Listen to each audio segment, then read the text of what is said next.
오늘은 성령 강림 주일입니다. 근데 저희가 로마서 강해를 지금 해나가고 있죠. 로마서 강해를 해나가는 동안 올해 안에 성령에 대해서 말씀을 나눌 계획이 여러 번 있을 것 같습니다. 그래서 오늘은 그냥 이어서 계속 강해로 나아갑니다.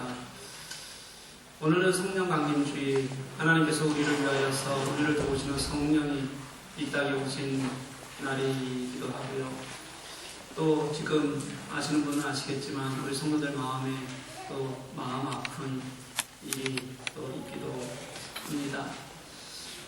우리 교회 가장 어른이시죠. 연세가 가장 많으세요. 오채인 집사님께서 지금 아침 새벽 4시에 쓰러지셔서 지금 응급실에 중환자실에 계십니다. 중환자실에 계시는데 다시 살아나실 가능성은 전혀 없으시고요. 이제 소천을 기다리고 있습니다. 이따 광고 시간에 자세한 말씀은 다시 한번 드리도록 하겠습니다. 우리가 지난 야외 예배 때 은혜와 평강이 무엇인지에 대해서 말씀을 나누었습니다. 은혜는 우리가 발버둥 쳐서 얻을 수 있는 것이 아니다. 은혜라는 것은 그 누구도 바꿀 수 없는 절대 가치에서 나온 단어다. 이렇게 말씀드렸습니다. 세상은 아무리 많이 변해가고 또 변해간다고 할지라도 이 생명의 가치가 변하지 않듯이 이 생명의 가치를 소중하게 여기신 하나님께서 우리들에게 주신 것이기 때문에 그래서 그것을 우리는 은혜라고 얘기하고 변하지 않는다. 이렇게 말씀을 드렸습니다.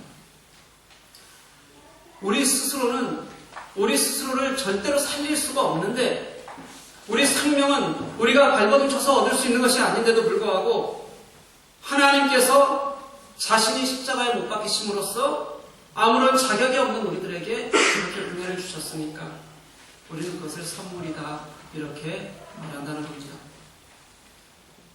정말 이 은혜를 아는 사람은요, 그러니까 내가 이 은혜가 무엇인지 우리 가슴에 있으면 이 은혜가 있는 사람은 그래서 나는 다른 것은 없어도 된다. 나는 정말 그 은혜만으로도 족하다. 그렇게 살아가는 것도 나에게는 정말 괜찮다. 그렇게 고백하게 되고 그 은혜에 감격하고 그 은혜의 기쁨을 누리면서 살아가게 되니까 그래서 얻는 것이 평강입니다. 정말 내 생명을 너무 사랑하시고 내 영혼을 너무 사랑하셔서 하나님께서 나를 거저 혼자 두고 싶지 않으시다는 거예요. 하나님께서 내가 그냥 어딘가에 처박혀 있는 것을 원치 않으신다는 거예요. 그렇기 때문에 나를 품고 싶어 하시는 그 예수님의 마음을 아는 것, 그 마음 속에서 우리는 평안을 얻습니다. 그것을 우리는 평강이다 이렇게 말을 합니다. 그 평강이 여러분의 삶에 함께 하시는 여러분이 되기를 간절히 축원합니다. 그런데 이렇게 은혜가 좋고 우리가 평강을 누려야 하는데 우리는 왜 이게 잘 안 될까요? 그 이유가 바로 오늘 본문인 7절 말씀에서 힌트를 찾을 수 있을 것 같습니다. 은혜와 평강이 아무에게나 있는 것이 아니라는 거예요. 성도로 부르심을 받은 자에게 있는 것이기 때문에 그렇기 때문에 아무나 누리는 것은 아니라는 것입니다. 무슨 말이에요? 우리는 다 성도 아닙니까? 저는 그렇게 배웠는데요. 예, 우리는 다 성도입니다. 그런데 이렇게 질문할 수는 있을 것 같습니까? 여러분은 진실한 성도이십니까? 이렇게 물으면 여러분들은 어떻게 답하십니까? 이 성도라는 표현이 공동 번역에는 거룩한 백성 이렇게 표현이 되어져 있고요. 독일어 루터 성경에는 하일리겐 이렇게 번역이 되어져 있습니다. 거룩하다라는 뜻인데요. 이 거룩하다라는 것을 아주 쉽게 우리가 설명하면 너무 어려운 단어니까 간단하게 얘기하면 뭐냐면 구별되었다 이렇게 말할 수 있는 겁니다. 다시 말해 성도라는 것은요 구별된 사람이라는 겁니다. 그럼 무엇으로부터 우리가 구별되었다는 거고 우리가 무엇으로부터 구별되어야 한다고 그렇게 성경은 우리들에게 말하고 있는지 한번 보았으면 좋겠습니다.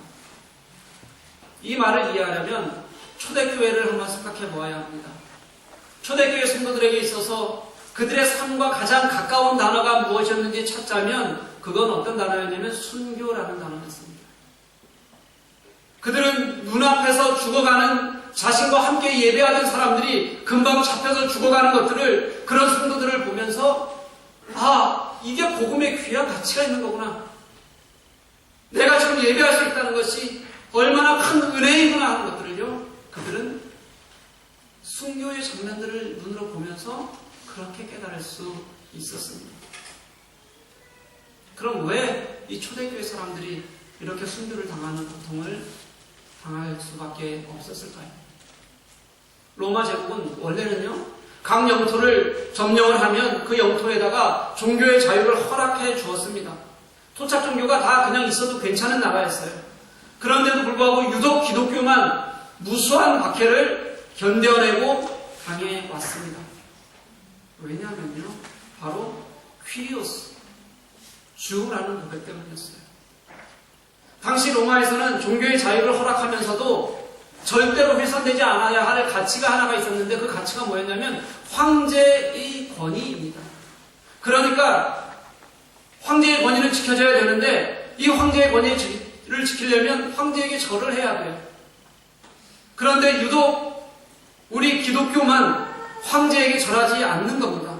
기독교가 박해를 받은 것은 우리가 예수를 잘 믿어서가 아니라 황제에게 절하지 않았기 때문이에요.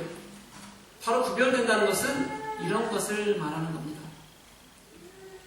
내가 예수를 믿는다고 말하는 것이 구별된다는 것이 아니라요, 내가 예수 외에는 그 누구에게도 퀴리오스다, 그분이 나의 주라고 고백하지 않고 그에게 절하지 않는 것, 이것이 바로 성도들이 죽어간, 수많은 성도들이 죽어간 이유였다는 겁니다. 이게 구별된 성도의 가장 가까운 의미입니다. 지금 우리는 순교의 위험이 없는 그런 국가에서 살고 있습니다. 하지만 그렇다고 해서 우리가 그리스도인으로 살아가는데 장애물이 사라진 것일까요? 저는 그렇지 않다고 생각해요. 어찌 보면 우리에게는 그때보다 더 많은 그런 장애물들이 우리를 사로잡고 있고, 우리가 하나님께 나아가는 것을 막고 있는지도 모르겠다는 생각이 듭니다. 예수님께서는 신약에서 굉장히 많은 부분을 할애해서 재물에 관한 이야기, 돈에 관한 이야기를 하셨어요. 왜 그러셨을까요? 돈이 만문이고 만문이 바로 우상이 되어서 우리가 그것을 섬기고 있기 때문 아닙니까? 자녀 있죠? 여러분, 여기서 내 자녀가 우상인 것에서 피해가기 어려우신 분들이 몇 명이나 있겠습니까? 그것보다 더 큰 우상은 아마 자기 자신일 겁니다. 아무리 깨려고 해도 깨지지 않는, 늘 내가 먼저 나와서 축축 살아나서 그래서 하나님의 은혜를 갈려버리는 그런 자기 자신이 우리에게서 또 다른 우상일 수 있습니다.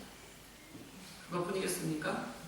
우리가 가지고 있는 수많은 장애물들, 내가 그리스도를 정말 알고 싶은데도 불구하고, 내가 그리스도의 은혜를 알고 싶은데 그 은혜를 알지 못하게 자꾸 나를 가로막는, 나의 삶에서 예수 그리스도가 내 삶 속에서 살아서 감격하게 하는 것을 자꾸 누르게 하는, 그것을 우리가 스스로 찾아낼 수 있어야, 그래야 우리는 진짜 성도로 나아갈 수 있다는 거예요. 저는 신학을 하면서, 신학을 시작하던 그해 4월부터 사역을 했습니다. 그 이후에는 늘 교회 현장을 떠나지 않고 최선을 다해서 사역을 했습니다. 그런데 그렇게 열심히 사역을 하면 문제가 해결이 돼야 되는데, 아무리 노력해도 늘 제 옆에는 문제가 생기는 거예요. 늘 문제에 부딪히고 힘들고 그런 시간을 가졌습니다. 제가 어디에서가 사역할 때 이야기예요. 제가 굉장히 빠르잖아요. 그렇죠? 예전에는 훨씬 빨랐습니다. 요즘 제가 일부러 굉장히 늦게 다니는 거예요. 이렇게 훨씬 빨리 다니다 보면 이렇게 휙휙 지나가요. 그냥 마주오는 사람을 보지 못할 때도 있고, 봤는데 누구인지 파악하지 못했을 때도 있고, 또 그분은 인사를 하는데 인사를 하는지 안 하는지 모르고 그냥 휙 지나갈 때가 있어요. 또 어떨 때는 그분이 오는 걸 알아요. 그래서 저는 막 바삐 가면서 그분하고 얼굴 한번 마주치고 싶어서 이렇게 쳐다보는데 그분은 계속 딴짓을 해요. 그러다가 제가 가야 될 방향에 가서 휙 꺾어서 가면 그분이 그제서 돌아서면서 인사를 하는데, 그러면 어떻게 해야 되죠? 딱 멈춰서 돌아서서 안녕하세요 인사를 해야 되는데, 제가 그게 안 돼요. 워낙 빠르거든요. 이 가속도를 제가 막지를 못하는 겁니다. 그래서 그냥 너무 빠른 시간이 지나치게 되면 그게 제가 가장 자주 받는 오해였어요. 한 번은 어느 젊은 청년 하나, 그리고 연세 드신 우리 어르신 한 분이 오해를 했는데, 그 다음부터는 저와 마주쳐서 지나갈 때마다 저는 그래도 신경을 쓰게 되는데 아주 분위기가 싸해요. 그분들에게 저는 교만하고 인사도 안 하고 그리고 인사를 하는데 받지도 않는 그런 사람이 되어 있는 겁니다. 제가 원래 그런 사람 아닌 거 여러분들 아시잖아요. 그렇죠? 그 후에는 정말 작은 것 하나만 부딪혀도 더해져서 저는 아주 그분들에게는 몹쓸 놈으로 이렇게 변해가더라고요. 그렇게 3개월만 지나면 진짜 속이 바짝바짝 타들어갑니다. 그때쯤 이제 그 얘기를 그분들만 하는 게 아니라 여기서도 하고 저기서도 하죠. 같은 얘기 하는 거예요. 두 분이 같은 얘기, 그때 그 얘기 한 번 얘기하는 건데도 불구하고 이 사람이 얘기하면 이것은 다른 얘기가 되고 그 사람이 얘기하면 이것은 또 다른 얘기가 됩니다. 성도들도 그게 같은 얘기인 줄 알아요. 그런데 여기저기서 얘기하면 꼭 여러 가지 큰 문제가 있는 것처럼 교회 안에서는 또 그렇게 서로 이해가 되게 됩니다. 얼마나 제가 답답하겠어요. 만나주지도 않고 듣지도 않고 그래서 기회를 억지로 만들어가지고 말을 하면 안 받아들여요. 속은 너무도 상하는데 뭐 어쩌겠습니까? 원래 뭐 어쩔 수 없을 때 기도하는 거잖아요. 그렇죠? 그때가 되어서 이제 기도하는 겁니다. 기도하는데 하나님께서 제게 이런 마음을 주셨어요. 제가 무언가 할 때 내가 열심히 하려고 한다는 거예요. 너는 네가 열심히 하는 게 장애물이라는 거예요. 너는 기도한다고 하지만 내가 주는 그런 마음을 품고 그렇게 간절함을 가지고 하지 않는다. 너는 네가 열심히 하려고 하는 게 네가 가지고 있는 장애물이다. 이렇게 말씀하시는데 그때 제 가슴 속에 분명히 확 깨달아졌습니다. 그렇게 하나님께 말씀하시는데 별거 아닌 것 같은데 눈물이 펑펑 났어요. 그리고 하나님께 회개하고 나니까 그때부터 제가 조금씩 변하더라고요. 그전에는 내 열심을 했다면 저는 지금은 이제 하나님께서 주시는 마음이 품어져야 합니다. 예수님의 마음으로 더 간절해지고 예수님의 마음으로 더 많이 그들을 바라보고 그러다 보니까 회복이 되더라고요. 내가 하는 것이 아니라 내 안에 있는 장애물들이 제거되고 나니까 그리고 그 하나님의 마음으로 바라보고 나니까 하나님께서 그때부터 더 많은 은혜를 더하시고 더 많은 평강을 더하시는 것을 제가 경험할 수 있었습니다. 그래서 제가 늘 하나님의 은혜다 이렇게 말하잖아요. 이것은 그냥 목사로서 입에 말린 말로 하는 말이 절대로 아닙니다. 이것은 저의 진짜 고백이에요. 지금도 하나님께서 네가 지금까지 살아오면서 네가 한 것은 하나도 없다 이렇게 말씀하시면 아마 조금은 섭섭할 겁니다. 그렇지만 그래도 이게 하나님의 은혜 맞습니다. 이렇게 고백할 수 있는 마음이 제 마음속에 분명히 있어요. 여기서 교훈 하나 알려드릴게요. 저는 여러분과 싸우려고 하지 않습니다. 그러니까 오해하지 마시라는 거예요. 사랑하는 교회 여러분, 성도는 예수님만을 퀴리오스라고 부르는데 만약에 장애가 되는 것이 있다면요, 그 모든 장애에서 벗어나서 나를 구별시킬 수 있는 사람들을 우리는 성도라고 이야기합니다. 이런 삶을 살았던 대표적인 사람이 다니엘이라는 사람입니다. 다니엘이 어쩌다 보니까 사자굴에 들어가서도 하나님께서 은혜를 베풀어서 그렇게 기적을 경험한 것이 절대로 아닙니다. 다니엘은 처음부터 자신을 구별했습니다. 다니엘서 1장 8절 말씀을 보면 다니엘은 뜻을 정했다 이렇게 성경은 말합니다. 다니엘은 왕의 음식은 내가 절대로 먹지 않겠다 그렇게 작정했다는 거예요. 왜냐하면 왕에게 나오는 왕의 음식은 이미 우상에게 바쳐졌던 음식이었기 때문에 그렇습니다. 그렇게 뜻을 정하고 나니까 다니엘에게 어려움이 사라졌나요? 그렇지 않아요. 계속해서 닥치는 어려움들이 다니엘에게 너무 많았는데 그런 어려움 속에서도 일하시는 하나님을 다니엘이 발견하는 겁니다. 그렇게 해서 그런 어려움을 넘어서 다니엘은 왕의 총애를 받는 총리가 되었습니다. 그렇게 되니까 다니엘을 시기하는 사람들이 겨우 다니엘 한 사람 잡겠다고 왕의 조서를 꾸미고 왕의 조서에 왕이 도장을 찍게 합니다. 그 내용이 뭐였냐면요, 한 달 동안 왕 외에는 그 어떤 것에게도 절해서는 안 된다는 거였어요. 그것을 어기면 누구라도 죽게 됩니다. 총리도 거기에서는 예외가 없습니다. 그런데 성경은 뭐라고 말하냐면요, 다니엘은 예전에 하던 그대로 하루에 3번 예루살렘을 향하여 난 창을 향해 무릎을 꿇고 기도했다. 이렇게 기록합니다. 이게 바로 구별된 삶이라는 거예요. 다니엘에게 왜 이유가 없겠습니까? 이럴 수 있습니다. 하나님, 지금 상황이 너무 엄중하지 않습니까? 딱 한 달만 제가 마음으로 하나님께 기도할게요. 이게 아니라면 이럴 수도 있어요. 하나님, 마음으로 안 되면 제가 기도할게요. 대신에 지금까지는 창을 열어놓고 예루살렘을 향해서 그렇게 남이 다 보도록 기도했다면 이제 한 달 동안만 제가 지하실에 숨어서 하나님께 기도하겠습니다. 이럴 수도 있을 거예요. 장소가 뭐가 중요합니까? 제 마음이 중요하죠. 그런데 다니엘은 그러지 않았다는 거예요. 하나님의 뜻을, 하나님의 일을 막는, 예배하는 일을 막는다면 그 어떤 것도 내가 넘어야 될 장애물이다 이렇게 생각했고요. 그래서 그대로 전에 하던 대로 자신을 들여서 구별된 기도를 그냥 끊임없이 하게 됐다는 겁니다. 우리는 이것을 보면서 참 너무 고지식하다 이렇게 말합니다.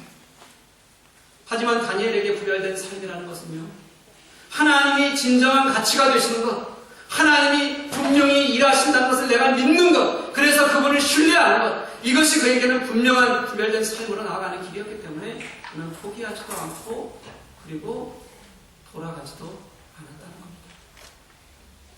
사랑하는 성도 여러분, 초대교회 성도들이 더 뜨거웠을까요? 아니면 지금 우리가 더 뜨거울까요?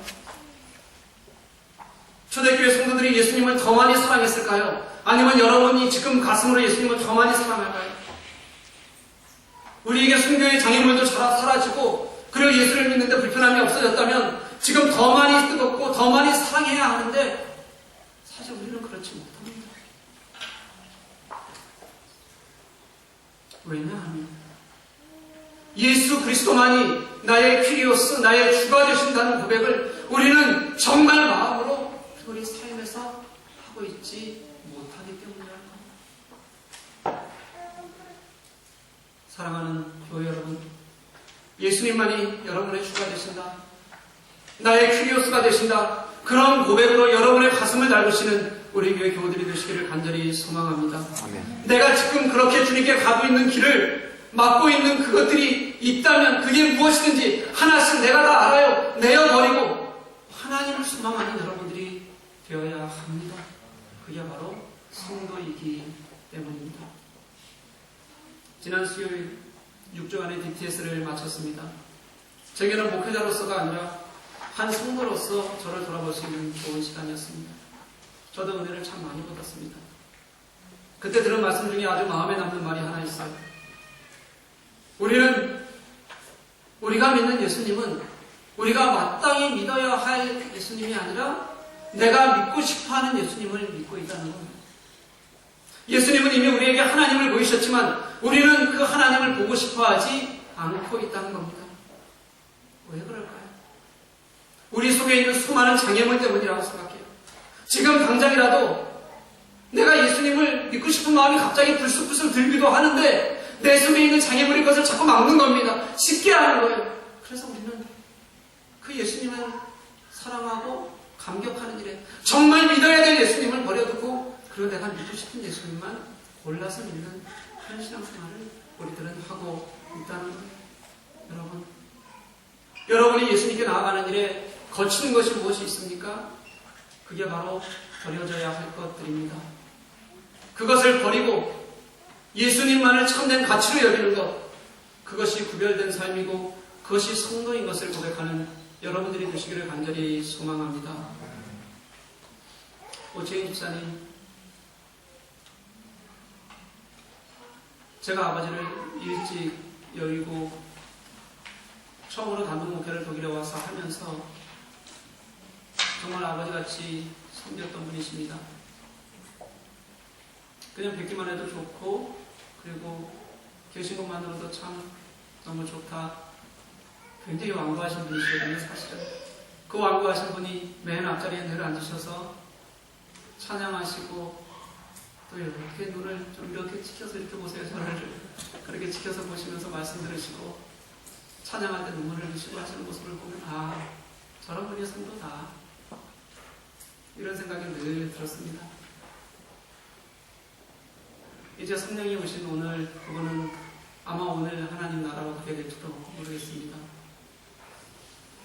사랑하는 성도 여러분, 저는 여러분들이 진실한 성도가 되기를 간절히 소망합니다. 내가 믿고 싶은 예수님이 아니야. 내가 마땅히 믿어야 할 예수님. 내가 나의 뜻대로 그냥 이렇게 저렇게 해도 되는 예수님이 아니라 나를 온전히 사로잡아서 내가 그분께 있으면 그것으로만 족하다고 고백할 수 있는 예수님을 여러분들을 온전히 섬길 수 있기를 간절히 소망합니다. 그런 예수님을 위해서 여러분들의 삶을 구별하십시오. 그리고 우리가 천대 성도로 나아가기를 원합니다. 오늘 세례식이 있고 입교식이 있습니다. 오늘 세례를 받고 입교를 받는 우리 여러분들에게도 이런 고백이 있기를 간절히 소원합니다.